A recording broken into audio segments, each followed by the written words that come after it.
Mentalmente Falando, o podcast que conecta saúde mental e bem-estar à sua genética. Oi, gente! Sejam muito bem-vindos a mais um episódio do Mentalmente Falando, o podcast da Genitec, onde a gente fala de saúde mental com leveza, ciência e de forma descomplicada. Eu sou a Lari e vem cá, deixa eu te fazer uma pergunta. Você já teve a sensação de que não merece estar onde está? Que todo mundo ao seu redor parece mais inteligente, mais preparada e que uma hora vão sim descobrir que você é uma fraude? Pois é, isso tem nome e não é só com você. É o que a gente chama da famosa síndrome de impostor. Hoje a gente vai conversar sobre como ela funciona, por que você se sabota tanto e, claro, como começar a virar esse jogo. Bora? Já aconteceu com você de você receber um elogio de alguma pessoa próxima ou no seu ambiente de convívio e pensar: ah, isso aí foi sorte, qualquer pessoa faria isso. Ou até mesmo de você ter conseguido uma grande conquista que você passou muito tempo planejando e se preparando e quando enfim consegue você sentir que você não merece isso? Ou até mesmo não conseguir comemorar? Parece uma situação familiar para você? Eu já me peguei nesse lugar, muitas vezes ainda acontece e aposto que muitos de vocês que estão me ouvindo aí também. Então eu preciso te falar que isso não é modéstia, mas sim autossabotagem. E é exatamente assim que a síndrome de impostor se manifesta. Não importa o quanto a gente conquiste, sempre sentimos que a gente não é bom o suficiente. Mas afinal, o que é essa autossabotagem e o que nos leva a essa síndrome de impostor? O termo foi criado lá em 1978 pelas psicólogas Pauline Clance e Suzanne Yates. Elas perceberam que muitas pessoas de alto desempenho viviam com medo constante de serem descobertas como fraudes. Não é um transtorno oficial do DSM-5, mas é extremamente estudado na psicologia. E olha só um dado interessante. Pesquisas mostram que cerca de 70% das pessoas já sentiram isso em algum momento da vida. Então, isso significa que não é frescura, não é só modéstia exagerada, é algo real e comum no dia a dia de muitas pessoas. Afeta tanto homens quanto mulheres, mas os estudos das mulheres em ambientes competitivos costumam relatar mais esse sentimento. Ou seja, se você se sente assim, você não está sozinha e não é porque você é incapaz. Agora a pergunta que todo mundo faz: por que a gente se sabota tanto? Primeiro, a nossa autocrítica é excessiva. O nosso cérebro ele é especialista e expert em focar nos erros e minimizar as nossas conquistas. Então, quantas vezes você fez algo incrível e ficou pensando só no detalhe ou naquela coisa e ficou pensando só no detalhe ou naquele pequeno erro? Aí depois vem a comparação social. Com as redes sociais, os ambientes hipercompetitivos, é fácil achar que os outros são sempre melhores, mais preparados, mais espertos ou mais incríveis. E aí a gente entra no famoso ciclo de autossabotagem. E tem um paradoxo curioso. A gente pode ter medo de fracassar. Aliás, o último episódio aqui do podcast é sobre frustração, que está diretamente alinhado com o sentimento de fracasso. Então, já corre ouvir lá se você ainda não ouviu. E voltando para o episódio de hoje. E também a questão com medo de conquistar as coisas e ter sucesso, digamos assim. A gente sabe que o sucesso é subjetivo, né? Então, veja o que faz sentido para você. Então, ambos nos paralisam, mas de jeitos diferentes.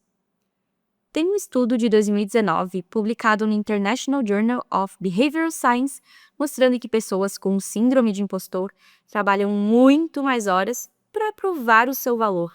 Mas, por um outro lado, isso aumenta o risco de burnout.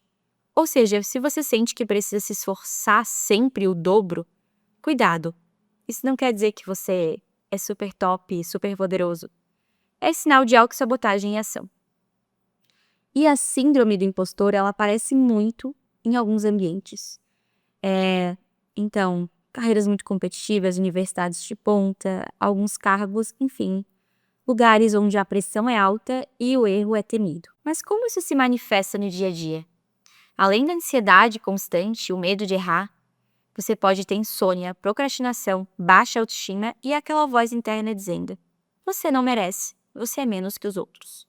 No trabalho, na carreira, os efeitos são claros. Você deixa de inovar em projetos, deixa de tentar coisas novas por medo de falhar. Ou tudo para evitar ser descoberto, entre aspas. E olha que curioso, muitas vezes o inimigo ele não é externo, é a gente mesmo.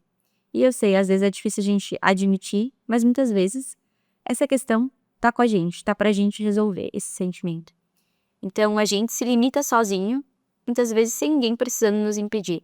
E isso realmente às vezes dói mais do que qualquer crítica externa, não é mesmo? Ok, agora vamos falar do que dá pra fazer. Mas sem os clichês, tipo, acredite em você, só porque sim. Eu vou trazer estratégias práticas e com base em estudos.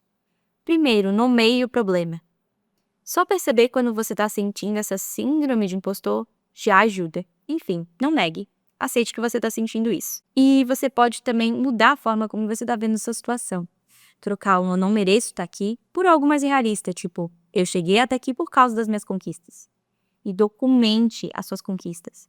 Pode ser um diário, anotas rápidas no celular, às vezes a gente deixa ali no pensamento, esquece, ou até mesmo deixa de comemorar. Então, comemore as suas pequenas conquistas.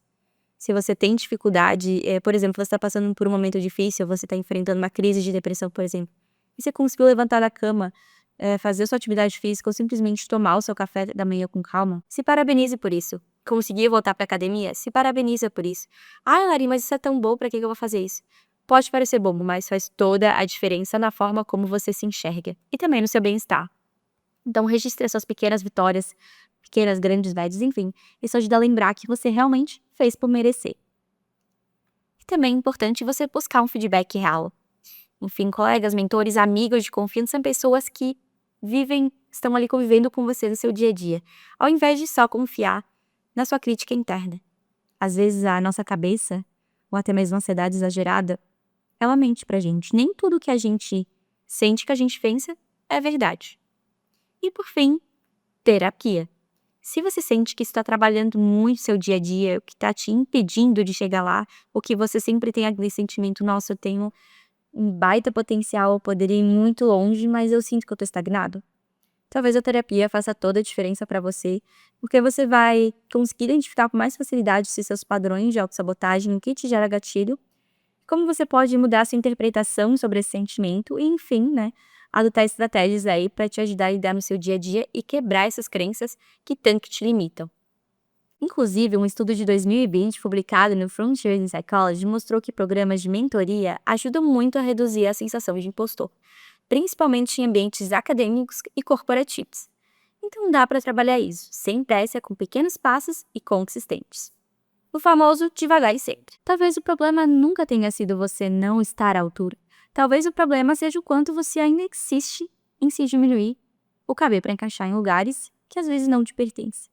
Então, da próxima vez que aquele pensamento de não mereço aparecer, tente observar, nomear, respira fundo. Obrigada por me ouvir hoje. E se você se identificou com esse episódio, compartilha com alguém que também precisa ouvir isso. E não esquece de seguir o Mentalmente Falando para a gente continuar conversando sobre saúde mental, autoconhecimento e tudo que passa na nossa cabeça. Até a próxima!